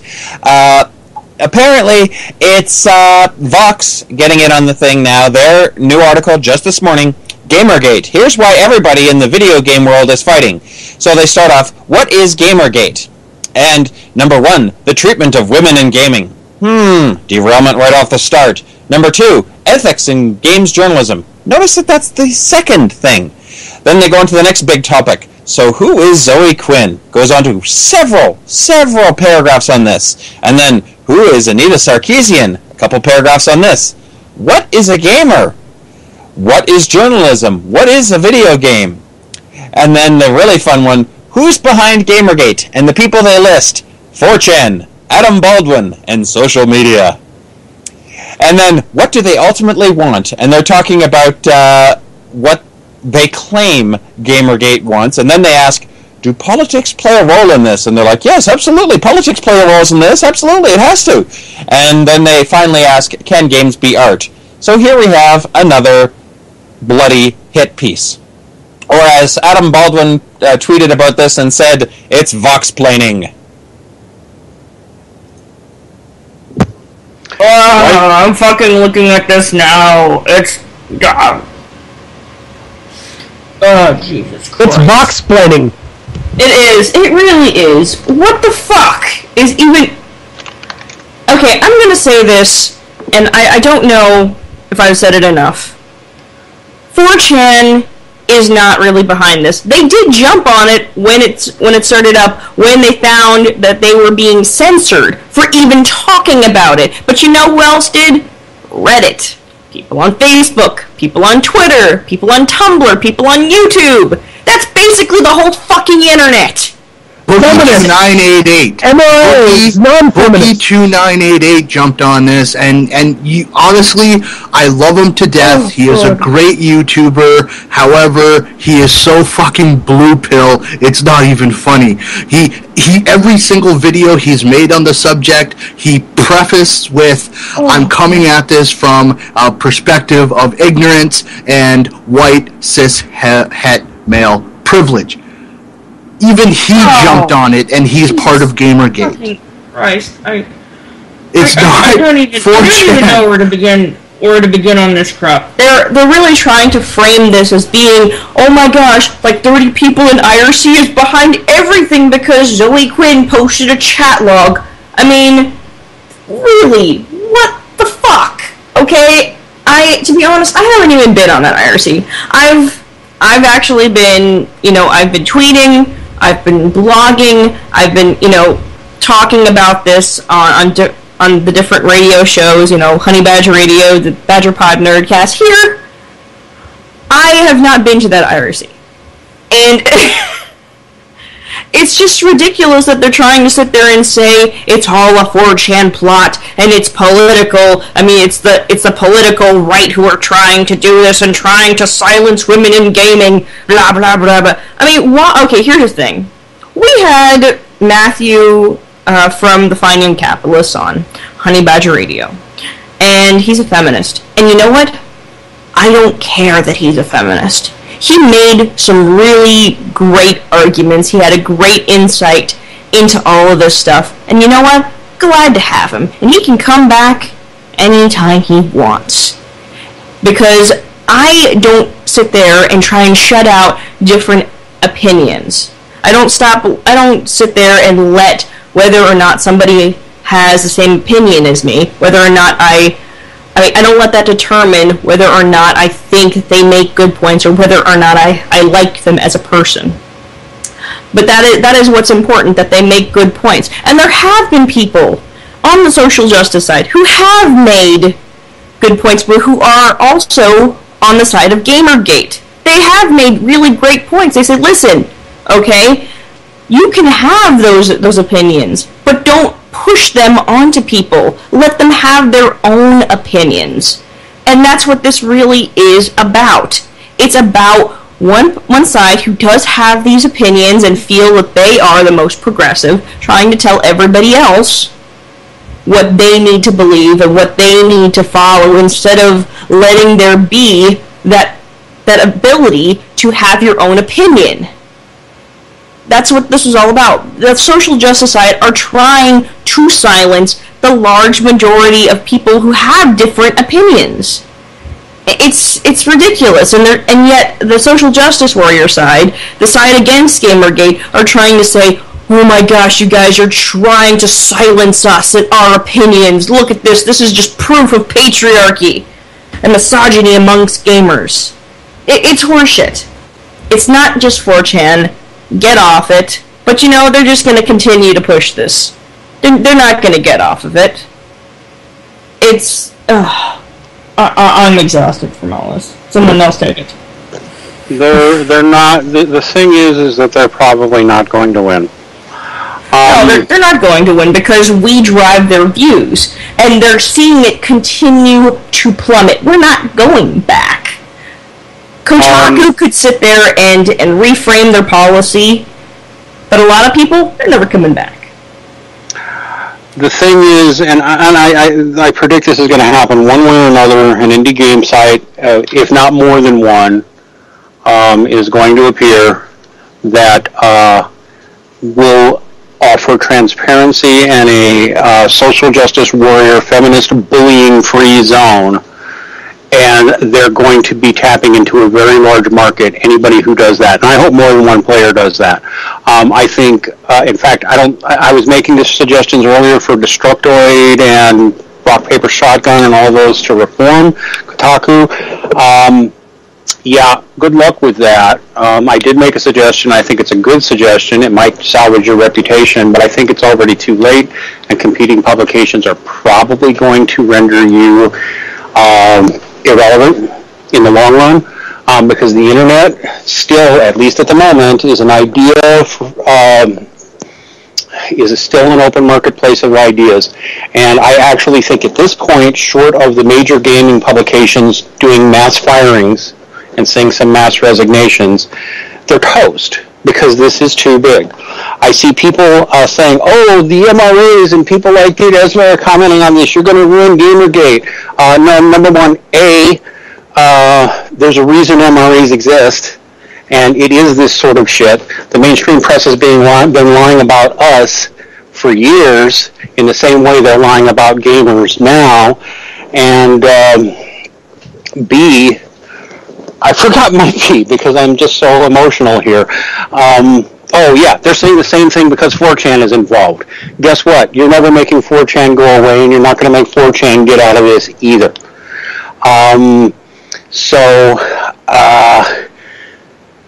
This is not going to go well. Even if all the mainstream media is on these journalists' sides, it's all a bunch of baloney, and most people can see it. And by that I mean women as well as men.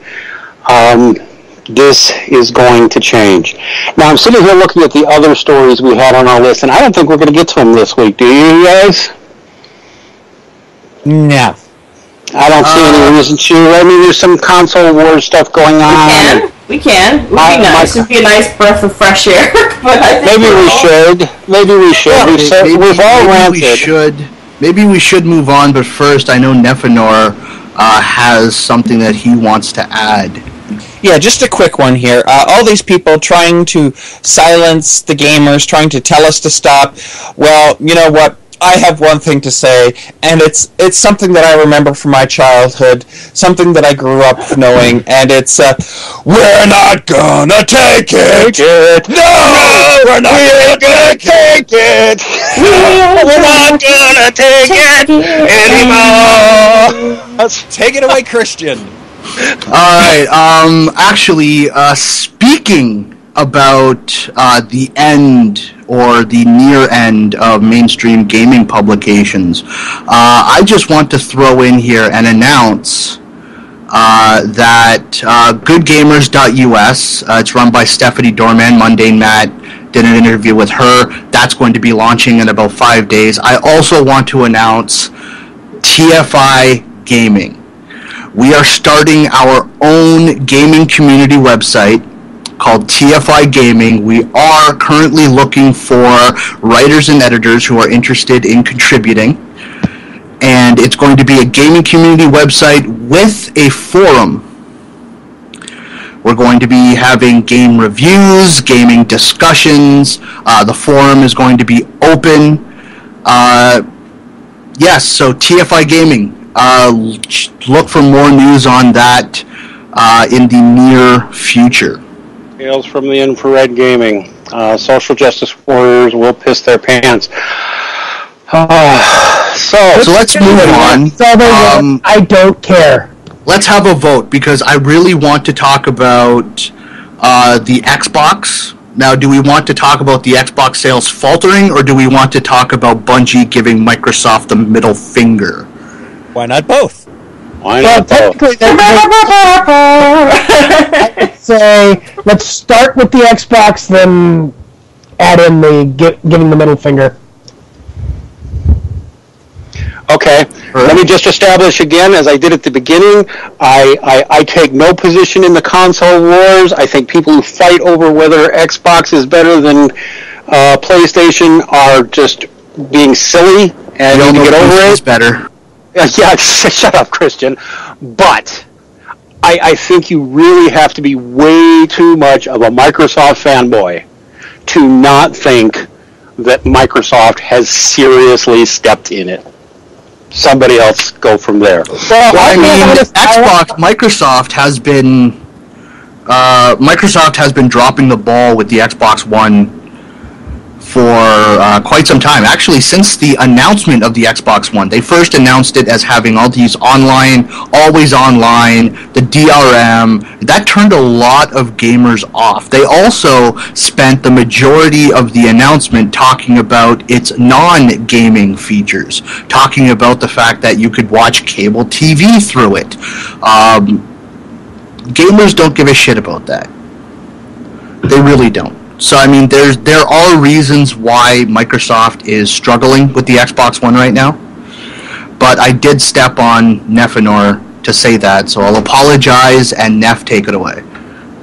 Yeah, as we saw right from the very announcement back at E3, or actually no, it was prior to E3, wasn't it? Because E3 was where they tried to backpedal quite a bit.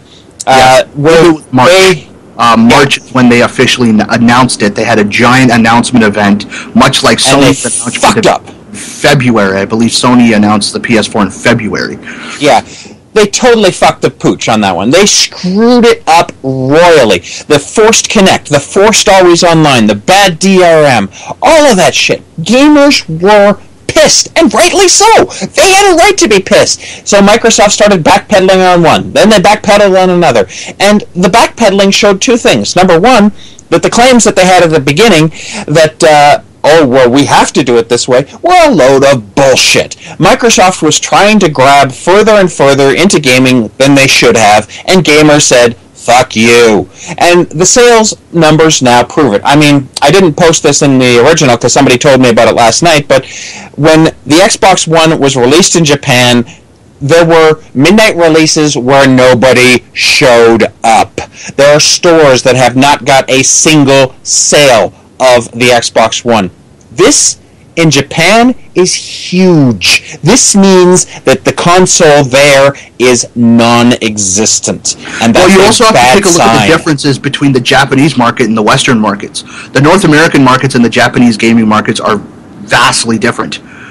Yeah, I mean, don't Nintendo and Sony rule the Japanese market already? They really do. Yes, they Nintendo do. is doing very well in Japan. They're not doing so well in North America.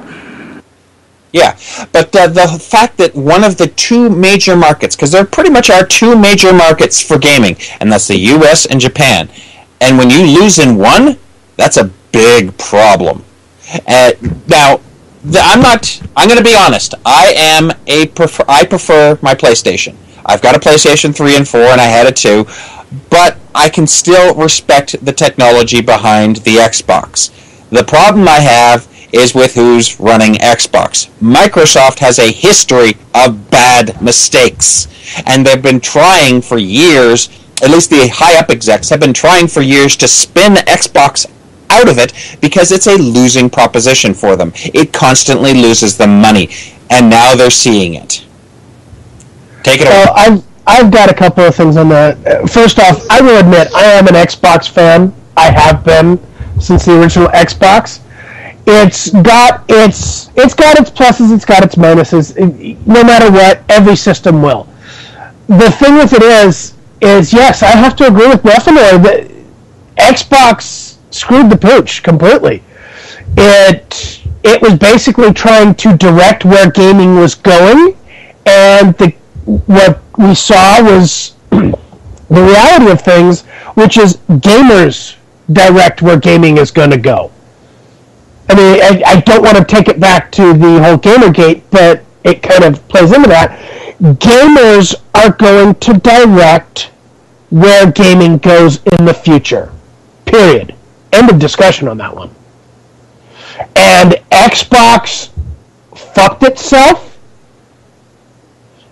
and Sony realized that, and they just said, hey, you know what? We're not doing that shit. Here you go, people.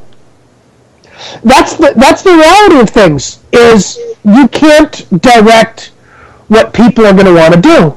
You can't direct what people are going to like. You really can't. And this is just another thing that proves it. Dean, go for it. I think that it's interesting how quickly an industry like this can change.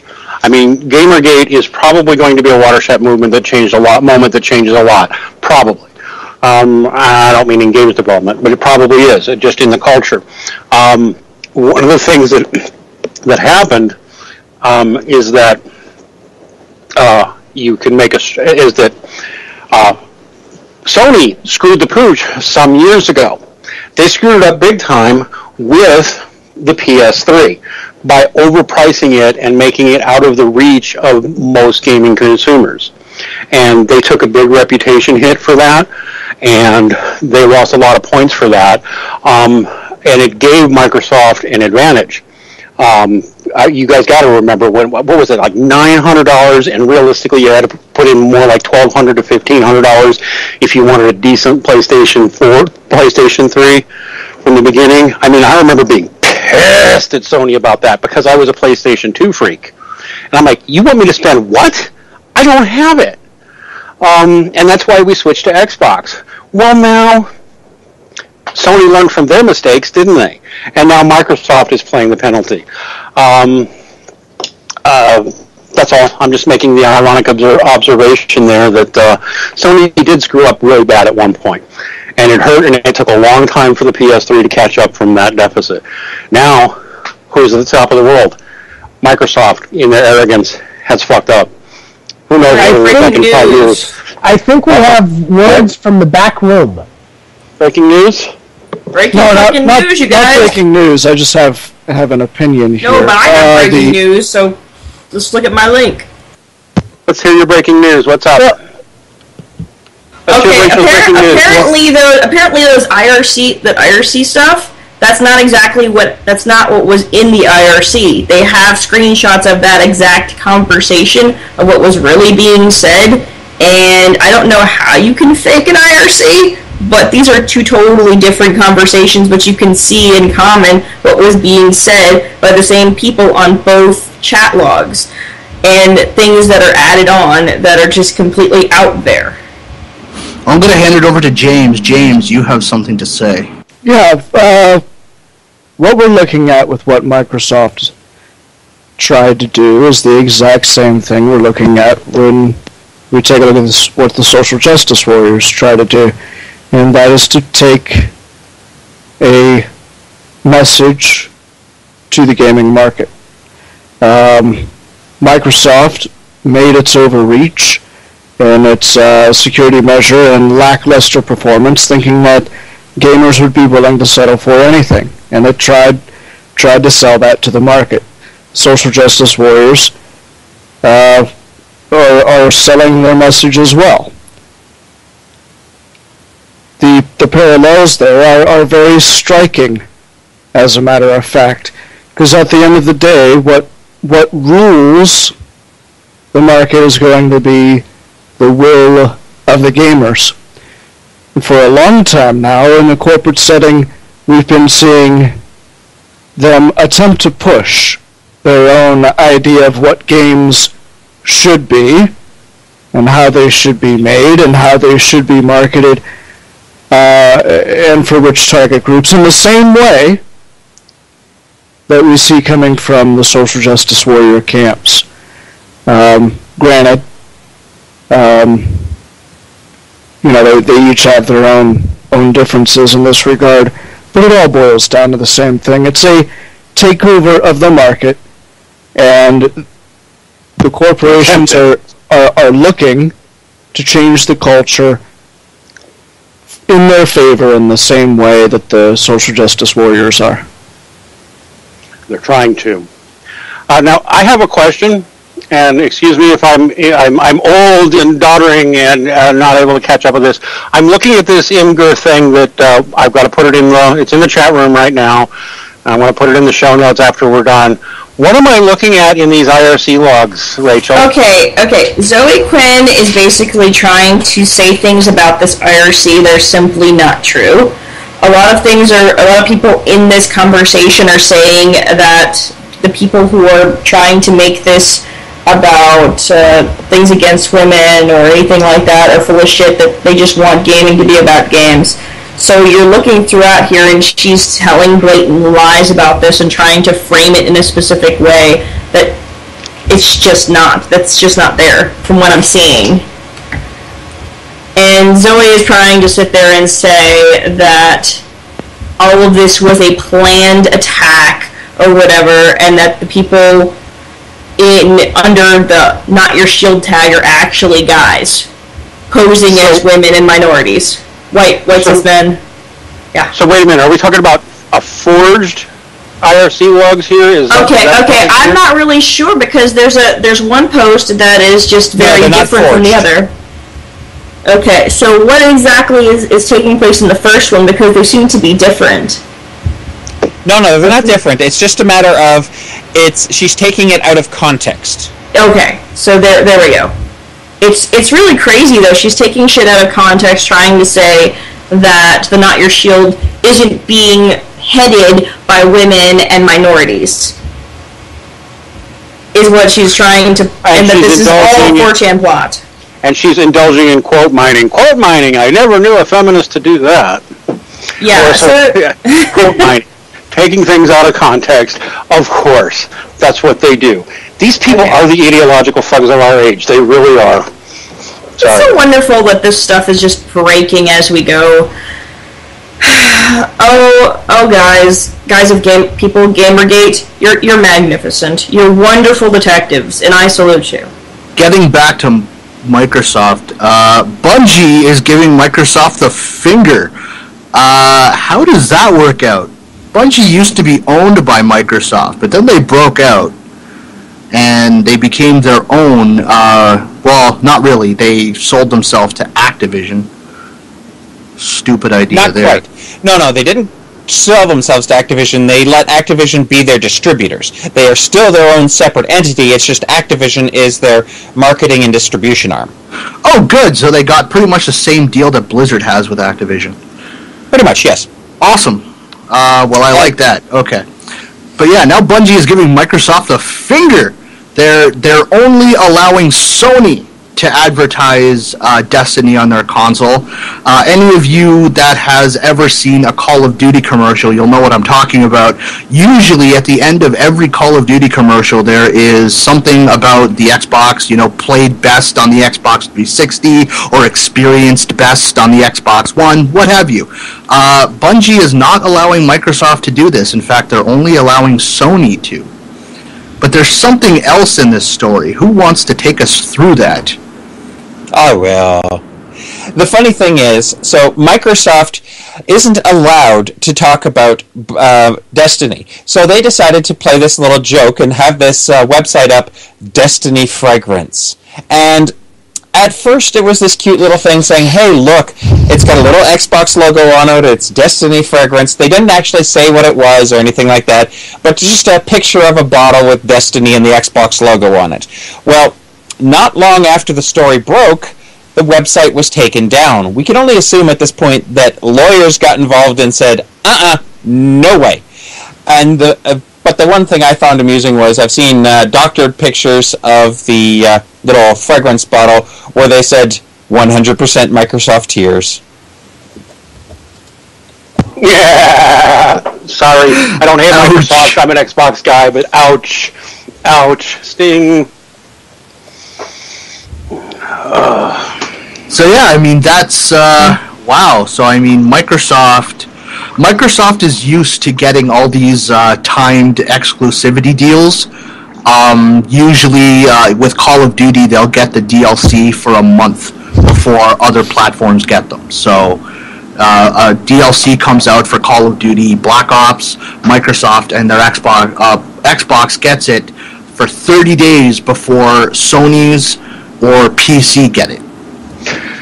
Hey, we've got only a couple minutes left, and we forgot the most important topic that Tales from the Infrared ever covers.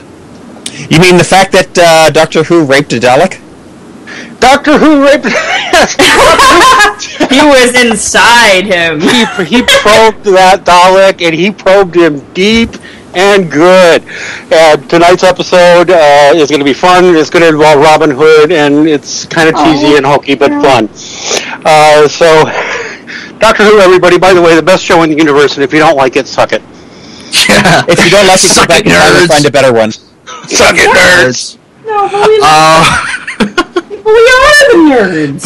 But like now, for anybody who actually seen last week's episode, you know what I was talking about when I said he does something that the Doctor never does, and he willingly made someone die, but made him think that he was trying to save him. That is something I have never seen the Doctor do. Well, he didn't make him die. He just led him to believe he wasn't going to die. He gave him the means in which he would die. Let somebody die. The Doctor I know was already dead, would make an attempt. No, the Doctor I know would make an attempt anyway. He would try to save everybody. Instead of just saying, he was going to die anyway. But Yeah, go ahead. not the Doctor I know. But yeah, Rachel. Yeah, my theory in all this is that there's something about this heaven, this sort of paradise situation, that is directly tied to the way in which these people have died, which is the association with the Doctor. Either they are committing suicide as a result of, by sacrificing themselves in all this to help the Doctor, or they're killed by the Doctor. Okay, so I'm going to pass this over to Nephenor, and then after Nephenor, we have to go through final thoughts and then wrap it up. We have 2 minutes left.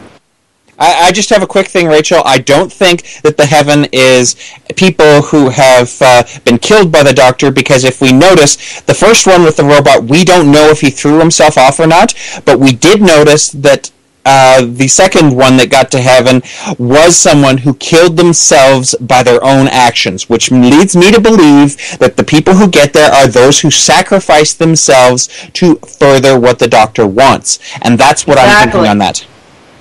All right, so let's go around the room for final thoughts. I'm going to give it to Dean first. Oh, okay. My final thought is that all these people winding up in heaven who have been somewhere near the doctor and died in one way or the other due to his actions, whether they were intentionally killed by him or not, which is up in the air for arguing, it's all part of the Master's evil plot, and Missy is the Master. That's it. Rachel, final thoughts. Doctor Who is awesome, and, don't believe Zoe's lies. Jim, final thoughts. I'm going to go back to something I said before. You know, gamers, you control the market. You need to start taking control and stop letting people push you around, boss you around, and tell you what you want. Control your lives, control your passions, control your future.